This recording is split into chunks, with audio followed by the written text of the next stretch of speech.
There are a lot of really good weapons in Oblivion Remastered, but in this video I will be showing you 10 overpowered weapons that you don't want to miss. But first, if you enjoyed this video and you want to see more videos just like this one, please consider subscribing to this channel. Now of course there are more than 10 overpowered weapons in Oblivion Remastered, and most of these weapons will scale, which means that they will be stronger if you get them at higher levels, but they will still be very strong regardless of the level you get them at if you don't want to wait. The first weapon on the list will be found at Vindicel, which will be right here on your map.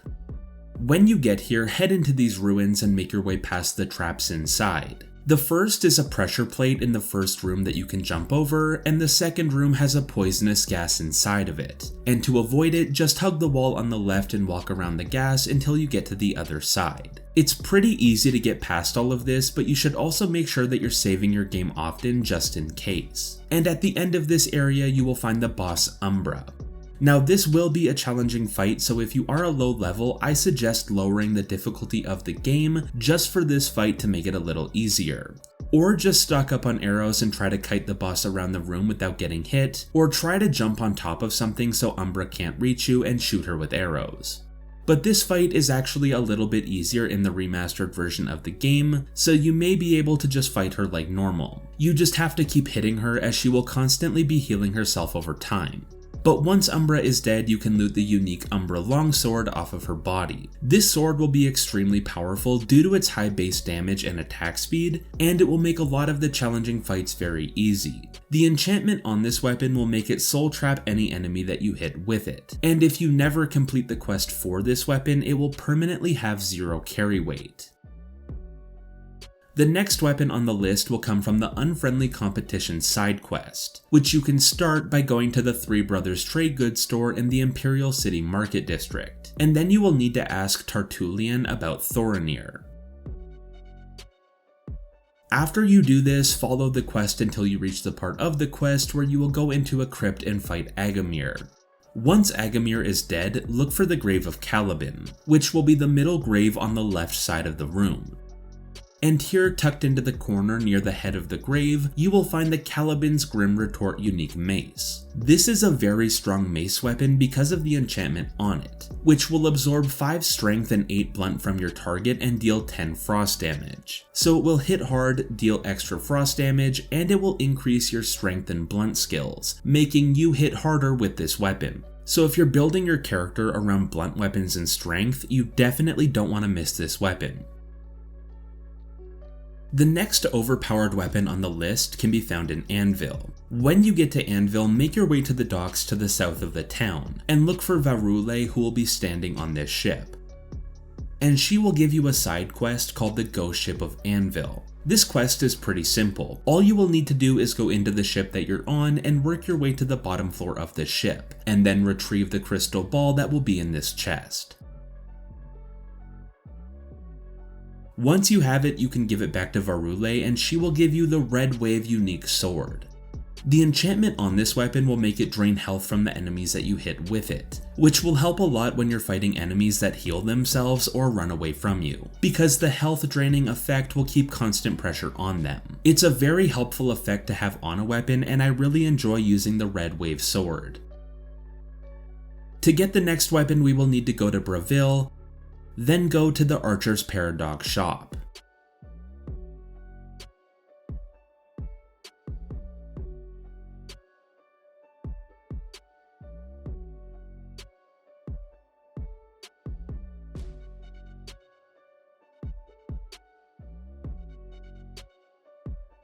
When you get here, talk to Dainlin and he will be selling the unique Bow of Infliction. This is another very strong bow weapon. It will do great damage by itself, but the enchantment on it will drain your target's agility and drain their marksman skill. So it's a perfect weapon to use when you're dealing with enemies that use bows and are hitting you way too hard. This will kind of nerf them and make them a lot easier to deal with. To get the next weapon, you will want to go to the town of Chorrol. Then when you get here, go to the Grey Mare and talk to Reynold.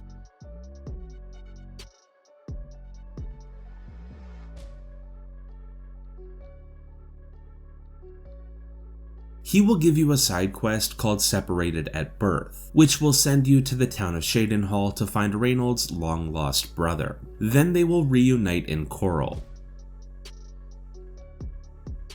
After this, they will ask you to find their old family home, which will be right here on your map. Go there and clear out the ogres that have taken over, then you can return to them and lead them back to this house to finish this questline. From here you will need to go back to Chorrol and wait a few days until you're approached by a man named Fathis. He will give you a side quest called Sins of the Father, which will send you to find a sword that the father of the two previous brothers stole. This will lead you to an ogre cave near the brothers' home, and on the body of the ogre chieftain at the end of the cave you will find the Honorblade of Chorrol, which is the sword that you were sent here to retrieve, but from this point you will have a few options.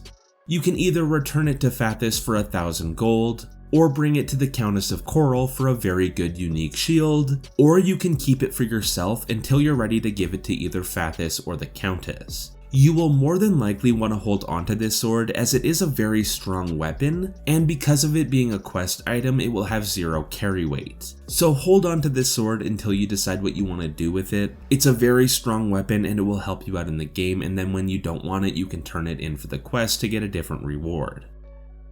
But while we're near Chorrol, we can also head back to the Grey Mare and talk to Valis. He will give you a side quest called the Killing Fields and ask you to help his 2 sons defend their farm outside of Chorrol. So just follow this quest to his sons and then walk with them to the farm, where you will be attacked by a few waves of goblins. But if both sons survive these attacks, you can go back to Valis in Chorrol, and he will give you the unique Chillrend sword. So I really suggest saving before you're attacked at the farm, so if one son dies you can retry. But the Chillrend is a very good weapon. It will do a great amount of damage, and the enchantment on it will make it deal 5 frost damage to enemies that you hit with it, and make that enemy 10% weaker to all frost damage for a short time.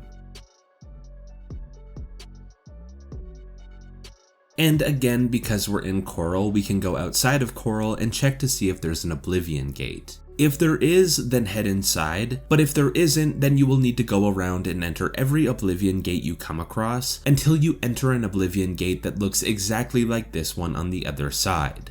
If you enter an Oblivion Gate with these 5 towers in front of you, that will mean that you're in Oblivion World 2, which means you can easily get 2 amazing unique secret weapons. But you should know that the Oblivion Gate that opens outside of Chorrol will always be Oblivion World number 2, and every other Oblivion Gate in the game will have a 1 out of 7 chance of being World number 2, so you may have to enter a few gates until you get one with World number 2 inside of it, or just wait until the gate opens outside of Chorrol. But once you find one, just follow where I go on screen to get to this secret door.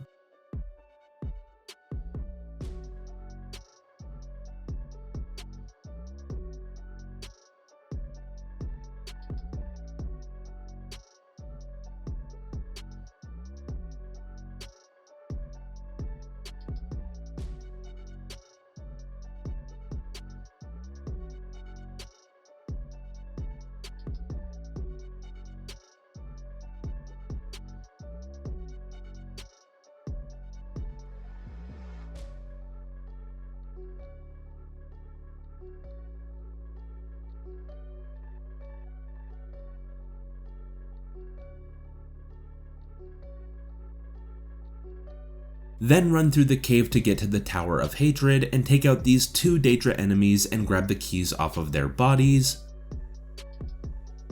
Eventually you will come across 2 doors that will require those keys to go further. Then you will come into this main room with a portal at the top of the stairs, and you will need to use that portal to get to the top floor.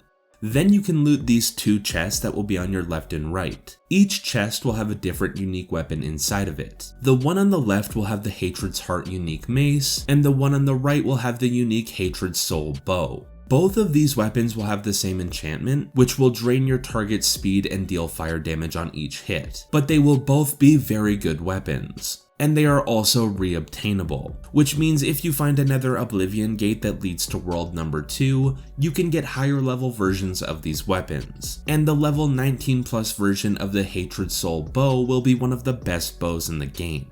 So whenever you get a gate that leads you to world number 2, always make sure you make this quick detour, and at the very least you can sell these 2 unique items for some extra gold. And the final 2 unique weapons will come from the Imperial City Market. First, go to the Three Brothers Trade Goods store and talk to Sergius, and he will be selling the Akavari Thunderblade. This is a pretty good weapon, especially if you're trying to level up your armorer skill, as the enchantment on this weapon will make it do 100 disintegration damage to your target's armor and weapon, which will either break your enemy's armor and weapons, making them easier to deal with and removing their ability to fight back with a weapon, or you can use it to damage armor and weapons, then repair them to level up the armoring skill.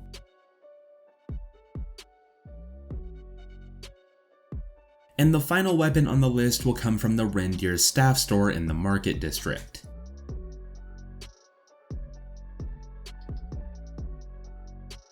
When you get here, talk to Rendir and he will be selling the unique Apotheosis staff. This is probably one of the strongest staff weapons in the game, because it will just do so much damage. And that's because of the enchantment on it, which will make the weapon do 33 fire damage, 33 frost damage, and 33 shock damage every time you hit an enemy. That means you will be hitting for 99 damage on every hit, which is a lot. Especially if you get this weapon at level 1 when enemies are at their weakest. You will pretty much be able to one-shot most enemies you encounter during the early game. And those are 10 overpowered weapons that you don't want to miss in Oblivion Remastered. But I would love to know which of them are your favorites in the comments below. I hope you enjoyed this video and thank you for watching.